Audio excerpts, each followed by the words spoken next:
అన్నింటికంటే ముఖ్యమైనది వ్యక్తిత్వం అన్నది మనం మర్చిపోతాం. మన భాగస్వాములు, మన తోటి ప్రయాణికులు, వాళ్లతో పాటే మనం ప్రయాణాన్ని కొనసాగిస్తాం.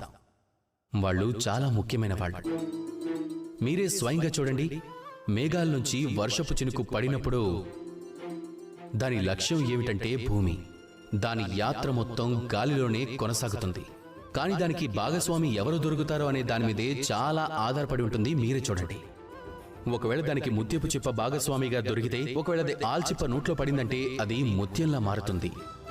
అప్పుడు లక్ష్యం ఏమవుతుంది? ఈశ్వరుని ఆభరణం.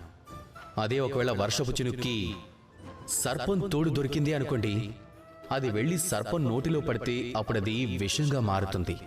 ఇక అప్పుడు లక్ష్యం ఏమవుతుంది? ఒకరి ప్రాణాలను తీయటం.